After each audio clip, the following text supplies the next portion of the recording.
Olá, queridos! Sejam bem-vindos ao nosso programa Profecias Bíblicas Esperança das Nações. Louvado, bendito seja o nome do Senhor, que não nos deixou no escuro no meio de todos esses pecados relacionados a essa terra.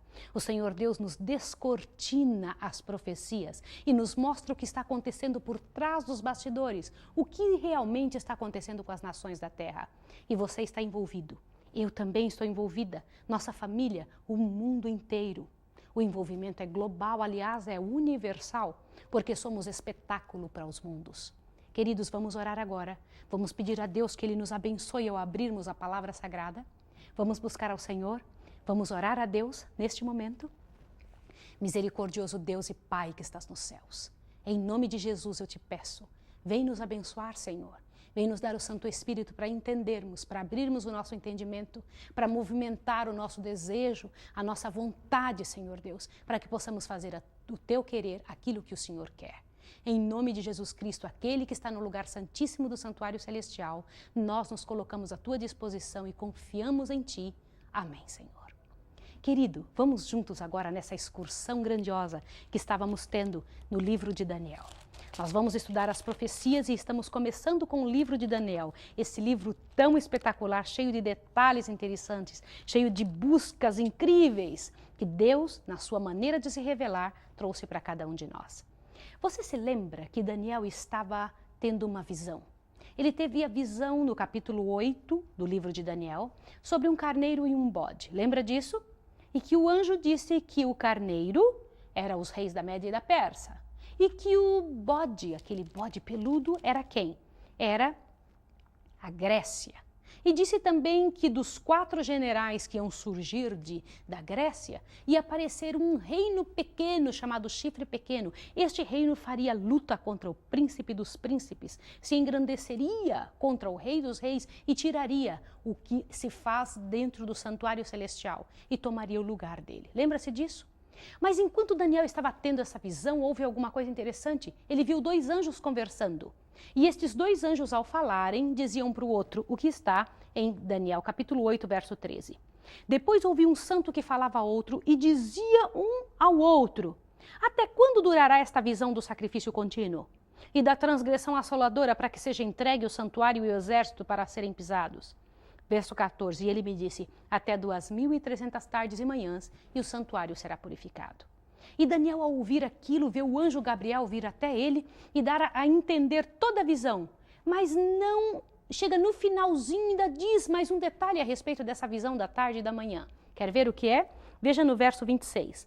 A visão da tarde e da manhã, essa é a voz do anjo dizendo: a visão da tarde e da manhã que foi dita é verdadeira. Tu, porém, cerra a visão, porque só daqui a muitos dias acontecerá. Como que é possível algo nesse sentido? De que maneira que isso é possível? Daniel ficou angustiado, porque ele terminou o capítulo dizendo: eu não entendi a visão. Como que pode algo assim? O que Daniel não havia entendido se nós compreendemos a visão toda? O anjo disse até pelo nome das nações ao qual representavam esses animais. O que foi que ele não entendeu? Eu quero que você pegue agora uma caneta, junto com a sua Bíblia, e vá marcando o que eu vou dizendo. Você se lembra que a Bíblia ela foi escrita em 2 idiomas, tá bem? Sumamente em 2 idiomas. O Velho Testamento foi escrito em hebraico, o Novo Testamento em grego. Na linguagem hebraica, lá onde diz a palavra visão, é interessante que você observe um detalhe. A palavra visão tem 2 palavras para denotar visão na nossa língua. Então é preciso que você compreenda muito bem do que o anjo está falando. Eu quero que você pegue uma caneta e vá marcando o que eu vou dizer para que você marque aí, combinado? Vamos ver juntos. Ali no capítulo 8, verso 1, aparece no 3º ano do reinado do rei Belsazar, apareceu-me uma visão a mim, Daniel, depois daquela que me apareceu no princípio. No original da Bíblia, esta palavra visão está escrito ali no original como Chazon, C-H-A-Z-O-N, Chazon, assim como se fala, tá bom? Eu quero que você coloque aí uma setinha marcando Chazon. E aonde eu for dizendo para você, você vai colocando como eu disse, tá bem? Eu quero que você vire a página agora e dê uma olhadinha no verso 13 do capítulo 8. Ali também aparece a palavra chazon. Lá no original está escrito, nessa palavra visão, o original é chazon, tá bem? Então agora observe mais um detalhe para que você possa compreender. Aqui, aonde diz no verso 15, a palavra visão outra vez, ali, novamente, você escreva chazon. Você vai dizer, mas Maísa, mas tudo está escrito chazon? Observe que coisa interessante. No verso 16, já não aparece mais a palavra chazon, mesmo que na nossa língua esteja escrito visão. Lembra-se que chazon é visão da mesma forma? Observe bem isso agora, dê uma olhadinha. No verso 16, Gabriel dá a entender a este a visão, mas no original está escrito maré, M-A-R-E-H. O que significa isso? Quando os estudiosos começaram a observar, falaram, mas por que no original são duas palavras para a mesma tradução, visão? Continue escrevendo. Mais na frente um pouquinho no verso 17, entende, filho do homem, porque esta visão se realizará no fim do tempo. Aqui essa palavra visão no original é chazon. Mais avante, você vai encontrar agora no verso 26, quando o anjo fala a última vez com Daniel, o seguinte: a visão da tarde e da manhã que foi dita é verdadeira.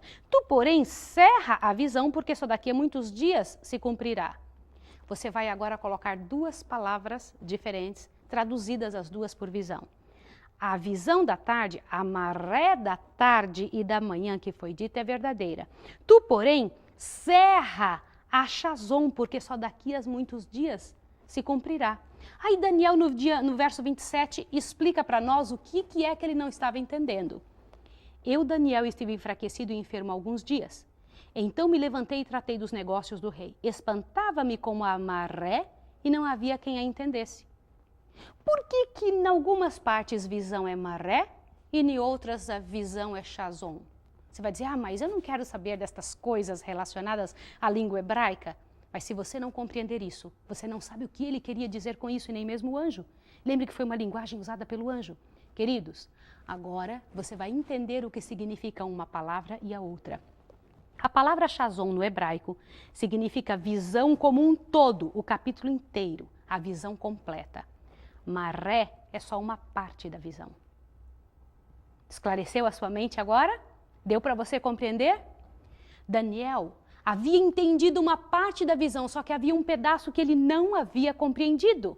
O que é que está sendo dito aqui para Daniel? Como é que isso está sendo mostrado? Interessante, ele ficou chateado, incomodado, porque ele não tinha entendido uma parte da visão. Queridos, se você não estudar com cuidado a Bíblia, você comete esses erros. Daniel tinha entendido sim uma parte grandiosa, só que não tem entendido tudo. A parte das 2.300 tardes e manhãs, ele não havia entendido.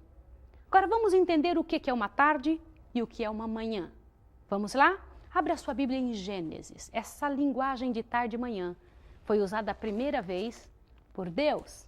Quando Deus trabalhou com Moisés para que escrevesse o livro de Gênesis, ele dividiu o tempo nesta mesma forma. Dê uma olhada no Gênesis, capítulo 1, e você vai estudar comigo esse detalhe agora. Veja bem. No princípio, criou Deus os céus e a terra. Lembra que nós estudamos no nosso primeiro estudo este princípio, como é que foi? Continua lendo. A terra era sem forma e vazia, e havia trevas sobre a face do abismo. E o Espírito de Deus pairava por sobre as águas. Continua lendo. Disse Deus, haja luz, e houve luz. E viu Deus que a luz era boa, e fez separação entre a luz e as trevas. Chamou a Deus luz dia, e as trevas noite. E que mais? E houve tarde e manhã, o primeiro dia. Uau! O que você acabou de descobrir? Deus, ele faz diferente de nós. Uma tarde e uma manhã, não estou falando a parte da tarde e uma parte da manhã. Para Deus, a parte escura é chamada de tarde. Sabe quando a gente fala bem assim, eu cheguei muito tarde? Você chegou na parte da tarde ou você chegou bem de noite? Quando fala amanhã, amanhã é a parte clara do dia para Deus. Uma tarde e uma manhã é um dia completo.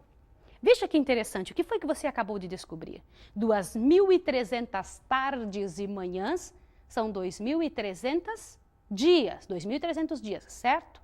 Agora eu quero que você volte lá em Daniel 8, porque você vai descobrir algo interessante a respeito desta profecia que Daniel não havia entendido e que o anjo tinha dito, é para o tempo do fim.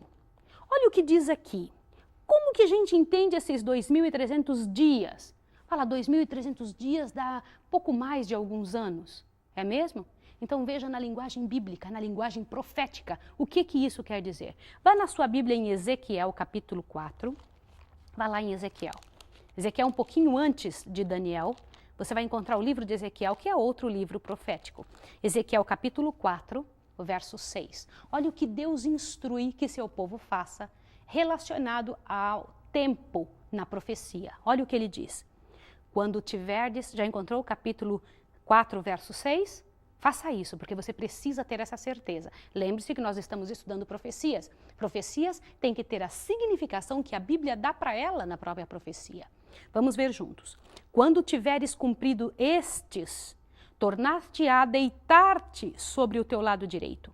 Levarás a maldade da casa de Judá 40 dias. Um dia te dei para cada ano. O que é isso? Um dia por ano. O que você acabou de compreender? Querido, querida, 2.300 dias na profecia é igual a 2.300 anos. Toda vez que você ouvir falar em dia na profecia, você está ouvindo Deus se referir a ano. Então, 2.300 dias são igual a 2.300 anos. Então o anjo está dando aqui um prazo, um tempo para o sacrifício contínuo, para a assolação desoladora. Volta lá para Daniel, para que você possa ver, para que você possa entender. Começou a ficar muito interessante, não é? Olha o que diz aqui em Daniel 8, verso 13. Até quando durará a visão do sacrifício contínuo, da transgressão assoladora, para que seja entregue o santuário e o exército a fim de serem pisados? Agora olha a resposta do anjo.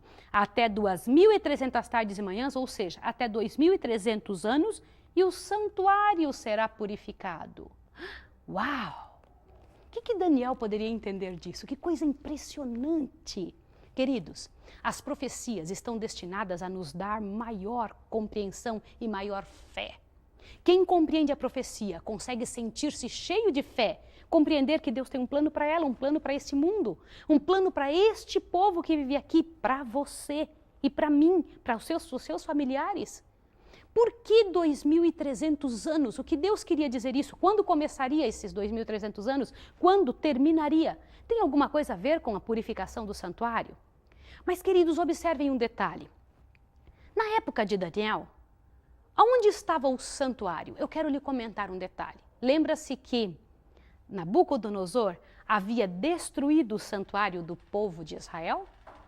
Nabucodonosor invadiu 3 vezes Jerusalém. Na primeira vez ele levou cativo Daniel e seus companheiros e os príncipes. A segunda vez levou mais um número grandioso do povo, porque o povo judeu começou a se revoltar, ele foi lá e fez a segunda invasão no povo de Israel. Na primeira vez, lembra que ele tinha levado os objetos do culto sagrado? Lembra quais eram os objetos? Os objetos de ouro de dentro do templo de Deus? Na segunda vez, quando o povo se rebelou, ele levou Jeremias junto, este profeta Jeremias que está aqui na Bíblia. E a terceira vez? Na terceira vez, Nabucodonosor entrou em Jerusalém e acabou completamente com o templo, acabou com tudo, e o povo ficou sem nada. Portanto, durante todo o tempo que Daniel menciona aqui a sua vida, trabalha com os reinos, fala a respeito da sua vida nesses reinos, Daniel não tinha o templo. Lembra por que era que ele orava 3 vezes por dia? Tinha os horários onde ele procurava orar 3 vezes por dia ao Senhor Deus Eterno. Lembra-se disso? Nós estudamos isso lá no capítulo 6 de Daniel, quando ele foi jogado na cova dos leões. Está lembrado? Pois é, meu amigo, não existia templo. O templo tinha sido destruído. Eles não tinham onde levar o cordeiro. Eles tinham que fazer todas as suas orações, todo o seu culto pela fé, porque não tinham um local físico para que eles pudessem oferecer sacrifícios. E Daniel estava preocupado, Senhor, quando é que nós vamos acabar com esse problema? E o anjo dá essa data, 2.300 anos.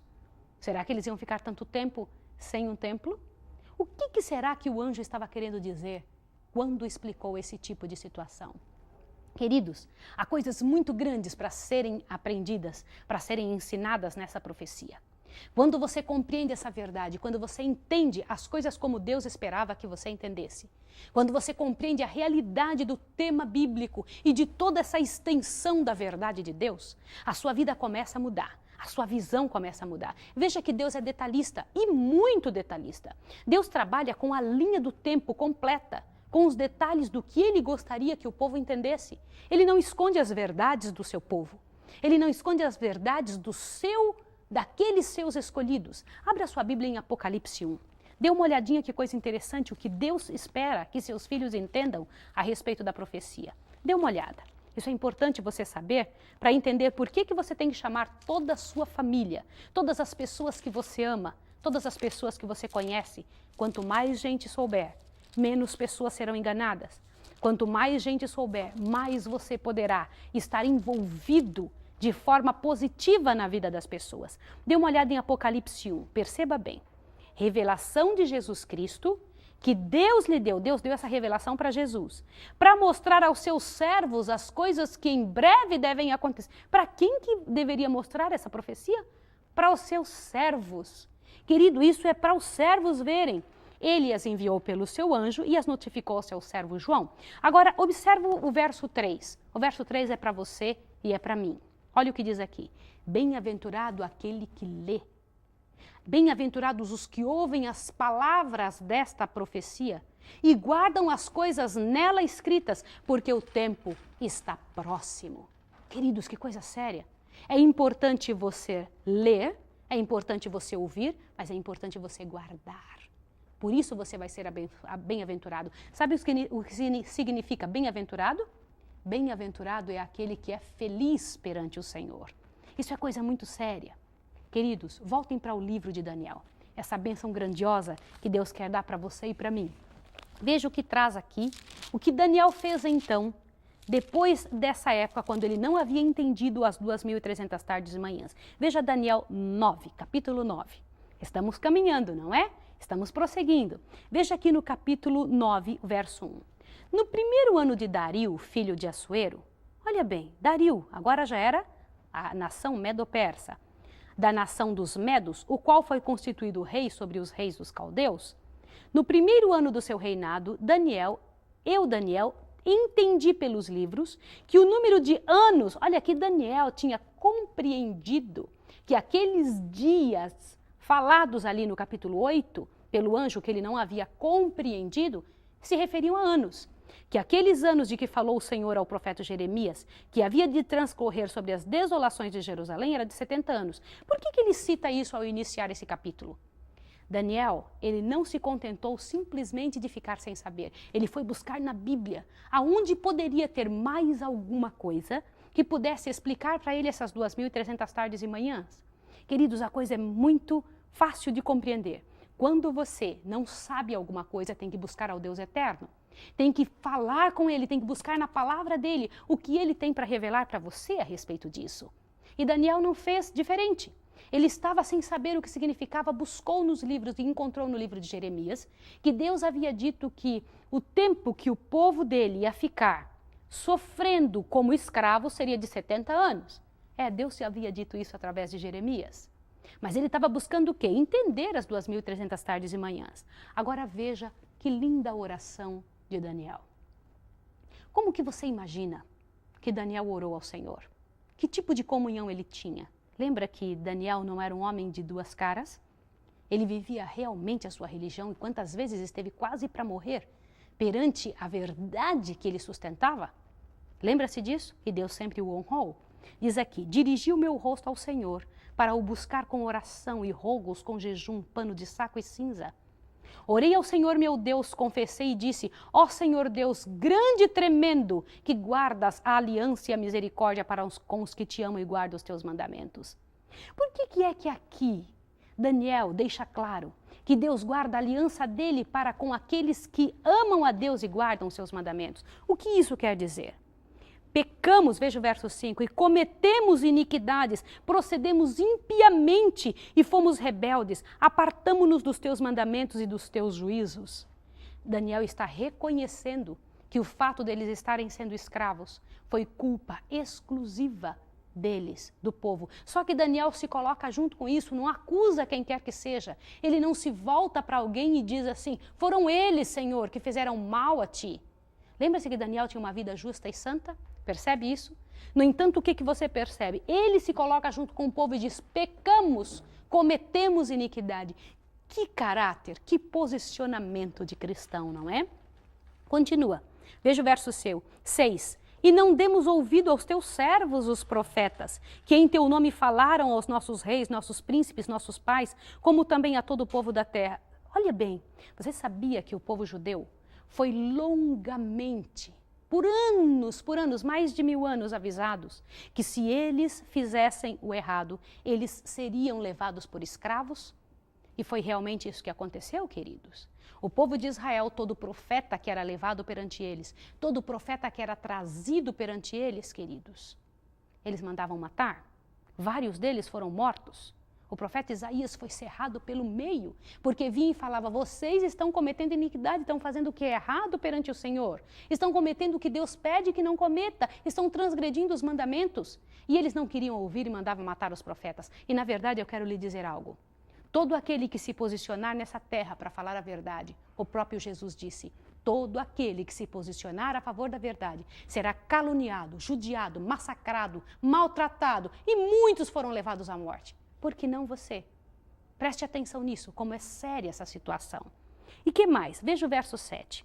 A ti, Senhor, pertence a justiça, mas a nós a confusão de rosto, como se vê nesse dia. Aos homens de Judá, aos moradores de Jerusalém e a todo Israel, aos de perto e aos de longe, em todas as terras, por onde tens lançado por causa das transgressões que cometemos contra ti. Você vê que Daniel reconhece abertamente que o que eles estavam passando era um resultado das transgressões. E assim é conosco, irmãos. Assim é conosco, queridos. Todas as vezes que somos levados a passar por uma situação ou estamos sendo provados, Deus quer provar para os anjos do céu, para os mundos não caídos, que existe dentro de nós. Não é que Deus precisa saber, Deus sempre sabe o que vai dentro de nós. Ele quer provar de que metal nós somos feitos. Se somos feitos de palha ou se somos ouro puro e refinado. Então ele nos permite passar por algumas situações para que nós possamos mostrar quem realmente nós somos. Agora continua. Veja mais aqui o verso 9. Ao Senhor nosso Deus pertence a misericórdia e o perdão, pois nos rebelamos contra ele. E não obedecemos à voz do Senhor nosso Deus para andarmos nas suas leis, que nos deu por intermédio de seus servos, os profetas. Sim, todo Israel transgrediu a tua lei, desviando-se para não obedecer à tua voz. Por isso a maldição e o juramento que está escrito na lei de Moisés, servo de Deus, se derramou sobre nós porque pecamos contra eles. Queridos, por que é que Daniel cita tantas vezes essa questão relacionada à lei? Você não acha interessante e que nós deveríamos estar voltando a nossa mente, a nossa cabeça, os nossos pensamentos para esses detalhes relacionados à verdade de Deus? Por que todos os profetas do passado tinham este cuidado de entender que a lei de Deus era para ser guardada, era para ser temida, era para ser observada? Por que isto? O que é que estava acontecendo aqui? Meus queridos, na próxima aula, eu gostaria que você chamasse a nossa próxima lição de uma lição extremamente importantíssima.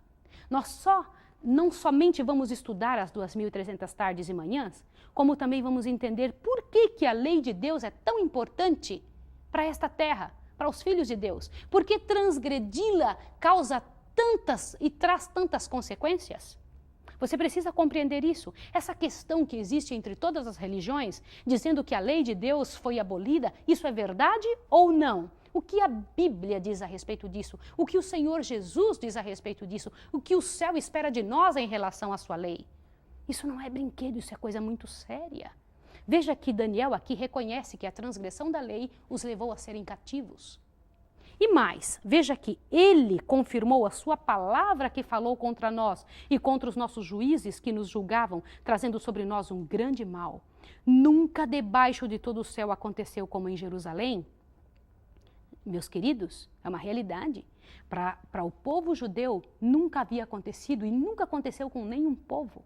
A ponto de um Deus, o Deus eterno, aquele que se assenta ali no trono da majestade do céu, no trono do centro do controle do universo, descer e vir estar entre o povo, isso é coisa muito séria. Nunca aconteceu com povo algum. Queridos, aquele foi um povo grandemente honrado. E Deus havia honrado grandemente esse povo.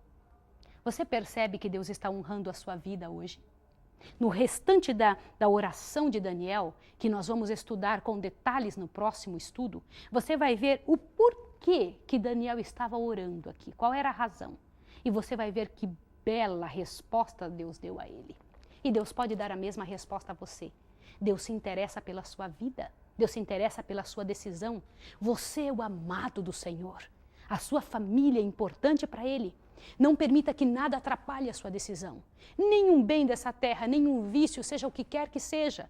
Você tem clareza com Deus a respeito da verdade. Você tem um coração para decisão. Deus te deu liberdade de decisão. E hoje é o dia da sua decisão. Eu gostaria de orar com você e com sua família para que você decidisse a estar no caminho correto, a andar da forma correta, a viver de forma justa e santa esses últimos dias da história da Terra. Você foi chamado para viver nos últimos dias da história deste mundo. Louvado seja Deus, porque fazemos parte deste povo que Deus escolheu para os últimos dias da história da Terra. Vamos orar agora? Eu quero orar com você. Vamos pedir ao Deus eterno que nos abençoe? Glorioso Senhor que estás nos céus. Muito obrigado, Senhor, por ter nos dado tanta clareza a respeito da Tua verdade, a indicação do que o Senhor espera que nós façamos e também, Senhor, uma esperança tão grandiosa no futuro. Abençoa-nos agora, Senhor, ao terminarmos esse estudo e que a pessoa que está nos vendo e nós mesmos aqui, sejamos considerados perante Ti, Senhor Deus, como pessoas que precisam da Tua ação, da Tua misericórdia, para que possamos estar entre aqueles nos últimos dias que decidirão, e eu quero decidir e eu espero que essa pessoa decida também, estar entre aqueles que vão olhar para Jesus Cristo e dizer: este é o nosso Deus a quem aguardávamos. Em nome de Jesus, nos entregamos para Ti, pela graça e pelo poder do Filho de Deus, aquele que está no lugar santíssimo do santuário celestial, por quem oramos, em nome de quem oramos e agradecemos. Amém. Que Jesus abençoe você e sua família. Até o próximo estudo.